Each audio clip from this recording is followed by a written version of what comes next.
Vous avez condamné l'invasion de l'Ukraine par la Russie, mais vous revendiquez la liberté de traiter toujours avec la Russie, n'est-ce pas? Bien sûr, bien sûr. Aujourd'hui, en France, on a condamné Israël pour certains de ses actes à Gaza. Est-ce que ça a empêché la France de garder ses relations avec Israël? Pourquoi est-ce que quand ça arrive aux Africains, on veut les juger? On n'a pas à nous juger. Nous avons le droit d'avoir les amis que nous voulons. Et nous sommes amis à tous ceux qui veulent être nos amis. Avant de poursuivre cette vidéo, j'aimerais vous dire que cette vidéo a été supprimée sur la page officielle de France 24 et TF1. Juste après cette interview, les journalistes avaient décidé d'enlever cette vidéo sur YouTube. Mais nous avons gardé cette copie parce que nous aimons que la vérité soit connue. Suivez l'intégralité de la vidéo, l'intégralité de l'interview du président Tshisekedi qui a montré les attentes des Africains, comment les Africains veulent qu'on les traite. Bientôt, il y aura à nouveau un forum où les Africains seront conviés avec les Russes. Est-ce que vous irez? Oui, je vais m'y rendre, oui. Ce sera peut-être en juin. Je crois. Voilà. Pourquoi maintenir ce lien? Pourquoi est-ce que vous le maintenez, même si tant d'Occidentaux voudraient? Mais parce que le maintiennent aussi. Les Russes veulent de l'amitié avec l'Afrique et avec la RDC. Pourquoi est-ce qu'on va la leur refuser? Il n'y a pas de raison. La progression de Wagner en Afrique ne vous fait pas peur? En tout cas, en République démocratique du Congo, Wagner n'est pas là. Pourquoi est-ce que j'aurais peur pour les autres pays? En tout cas, je n'ai pas vu de massacre ni de pillage de la part chez vous, de Wagner chez moi, donc je n'ai pas à avoir peur. Le Rwanda est plus un épouvantail pour la RDC que Wagner. Qui ramassera le plus la mise en Afrique entre la Chine, la Russie, les islamistes? Ça, c'est une bonne question. Les islamistes, d'abord, ils ne sont pas désirés. La Chine et la Russie, eux, ce sont des partenaires et qui viennent par la grande porte. Donc je pense que c'est eux qui rafleront plus la mise. Voilà. Le fait que ce soit au détriment des démocraties ne vous gêne pas? Que ce soit des régimes autoritaires? C'est quoi la démocratie? Alors il y a une différence. Quand on vit dans une démocratie ou dans une dictature, je vous assure qu'il y a une grande différence. C'est vrai que, permettez-moi d'inverser un peu les rôles, c'est quoi la démocratie? Je me suis rendu en Chine au mois de mai dernier. De l'année passée. Et donc, j'ai vu des Chinois à qui j'ai parlé en aparté, qui m'ont dit qu'ils étaient heureux de vivre dans leur pays et dans le système dans lequel ils sont. Qui suis-je pour aller juger ce système et dire qu'il n'est pas démocratique? C'est malheureux, ils sont déportés, arrêtés, torturés. Où voyez-vous ça? Non, je ne sais pas, de Tiananmen. Oui, Tiananmen, mais c'est une manifestation comme toute autre. Il y en a eu ici. N'y a-t-il pas eu de manifestations à Paris qui ont causé des morts? N'y en a-t-il pas eu? Vous croyez vraiment qu'on a enterré les gens comme à Tiananmen au bord des routes et de cette façon-là, qu'on écrase mais moi, vous avez des preuves de tout ça. C'est grave ce que vous dites. Est-ce que ça montre... Moi, je n'ai aucun élément pour dire ce que vous dites.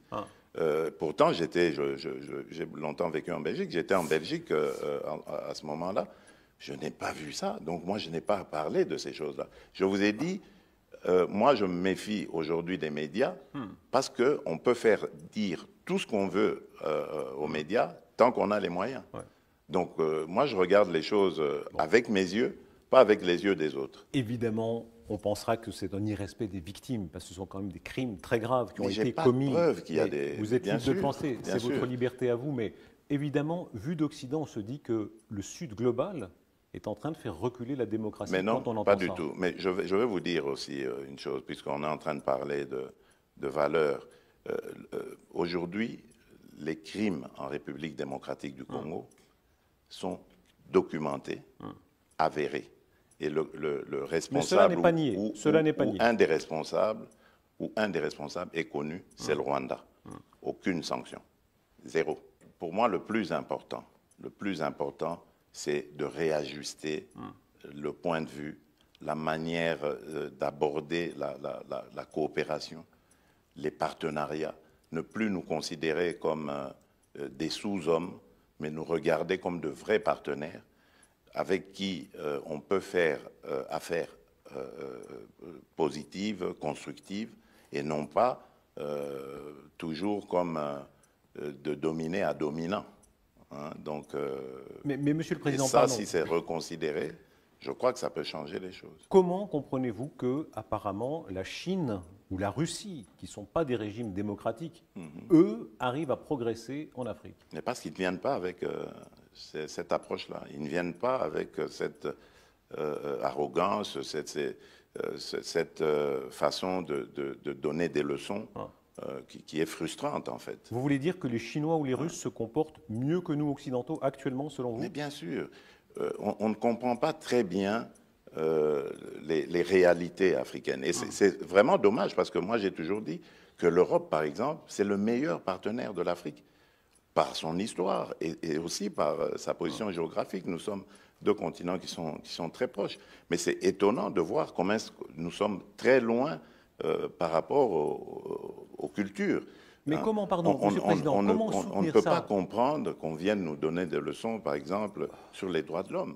Il y a toujours ce regard condescendant vis-à-vis de l'Afrique et des Africains, et ce comportement un peu paternaliste, qui consiste à croire qu'eux savent de quoi nous avons besoin mieux que nous. À quoi vous le voyez? Exemple. Et donc c'est ce sentiment que nous avons.